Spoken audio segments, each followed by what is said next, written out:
صحابہ میں سب سے لمبی عمر پائی ہے حضرت سلمان فارسی رضی اللہ تعالیٰ عنہ۔ 350 سال ان کی زندگی ہے۔ اتنی زندگی صحابہ میں سے کسی کی بھی نہیں ہے جتنی حضرت سلمان فارسی رضی اللہ تعالیٰ عنہ کی ہے۔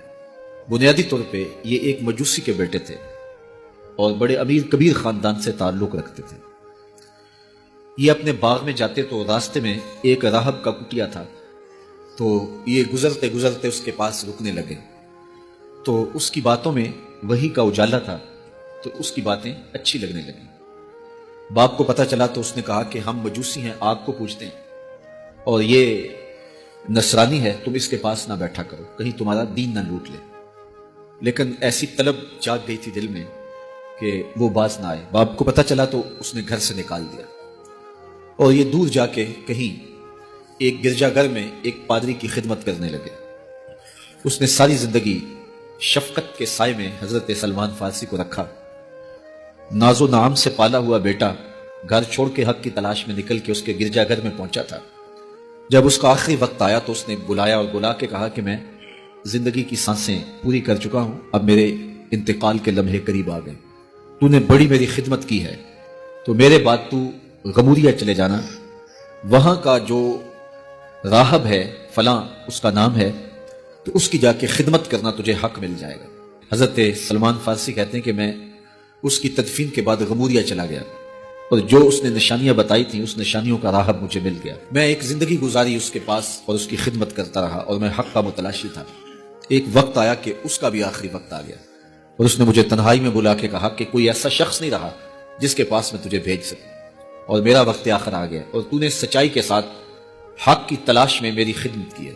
میں تجھے پتے کی بات بتاتا ہوں، پلے باندھ لے، میرے انتقال کے بعد تو یثرب چلے جانا، نبی آخر الزمان کے ظہور کا وقت قریب آ گیا ہے، اور وہ ہجرت کر کے وہاں تشریف لائیں گے۔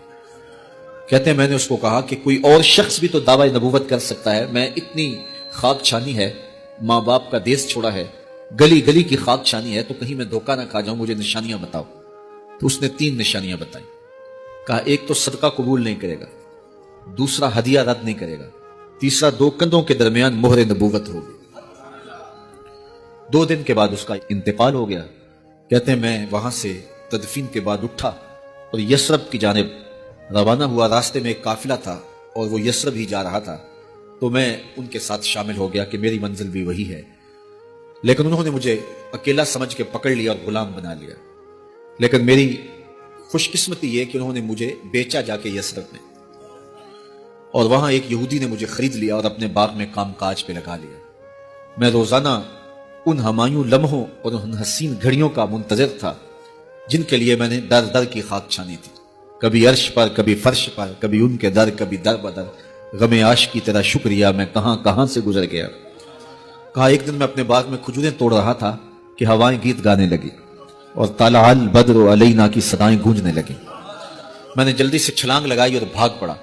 میرا آقا سمجھا شاید غلام بھاگ گیا، اس نے دوڑ کے مجھے پکڑ لیا۔ میں نے اس کو کہا میں بھاگا نہیں ہوں، یہ جسم تیرا ہی غلام ہے، لیکن دل نوکر کسی اور کا ہے۔ میں کچھ کھجوریں لے گیا اور حضور کی خدمت میں حاضر ہوا، اور جا کے میں نے پیش کی، اور میری نیت صدقے کی تھی۔ تو میں نے جب پیش کی تو فرمایا ہم نبی ہیں، صدقہ قبول نہیں کرتے۔ کہتے ایک نشانی پوری ہو گئی۔ اب کچھ دن ڈال کے میں پھر کھجوریں لی، اور میری نیت ہدیہ کی تھی۔ میں حضور کی خدمت میں جا کے پیش کی تو حضور نے قبول فرماتے ہوئے کہا ہم ہدیہ قبول کر لیتے۔ کہا 2 نشانیاں پوری ہو گئی، اب تیسری نشانی رہتی تھی، اگرچہ 2 نشانیاں ہی میرے لیے کافی تھی اور حضور کا چہرہ ہی میرے لیے کافی تھا، لیکن میری آرزو یہ تھی کہ میں تیسری نشانی کا بھی بچشمے خود مشاہدہ کر لوں تو پھر میں ایمان لاؤں گا۔ ایک دن حضور میرے باغ میں تشریف لے آئے۔ حضور نے قمیض اتاری ہوئی تھی اور اپنے مبارک کندھے کے اوپر کپڑا رکھا ہوا تھا، اور مہر نبوت والی جگہ چھپی ہوئی تھی۔ ہلکی ہلکی ہوا چل رہی تھی اور میں حضور کے پیچھے پیچھے ہوتا تھا۔ میری آرزو یہ تھی کہ ہوا کا کوئی تیز جھونکا آئے اور کپڑا ہٹا دے اور میں مہر نبوت کی زیارت کر لوں۔ حضور میرے ارادہ قلب سے آگاہ ہوئے، فَأَلْقَى إِلَيَّ رِدَاءَهُ، حضور نے اپنے کندھے سے چادر اتار کے میری جانب پھینکی، پھر اپنے رخ کو پھیر کے میری جانب اپنی پشت مبارک کرتے ہوئے فرمایا انظر الی ما امرت بہ، اس پادری نے جو بتایا تھا دیکھ لے آ کے۔ تو کہتے ہیں میں نے دیکھا تو حضور کے 2 کندھوں کے درمیان مہر نبوت تھی، تو میں دوڑ کے لپٹ گیا اور حضور کے مہر نبوت کو چوم لیا، اور میں حضور کا غلام بن گیا۔ تو لوگوں نے کہاں کہاں انتظار کیے، کتنی صدیاں کاٹی، کس کس در کی غلامی کی۔ میں کہا کرتا ہوں میرے مقدر آپ کے مقدر۔ آنکھ کھلی، ہمارے والد مسجد سے مولوی صاحب کو بلا لائے اور انہوں نے کان میں آ کے کہا مبارک ہو، تو حضور کا غلام بن کے آیا۔ شاہوں سے ملا ہے نہ تونگر سے ملا ہے، اللہ کا عرفان اسی در سے ملا ہے۔ اوروں کو ملا ہے تو مقدر سے ملا ہے، مجھ کو تو مقدر بھی تیرے در سے ملا ہے۔ میرے والد گرامی جھوم کے پڑھا کرتے تھے کہ محمد جانے جانا ہے، پیغمبر ہو تو ایسا ہو۔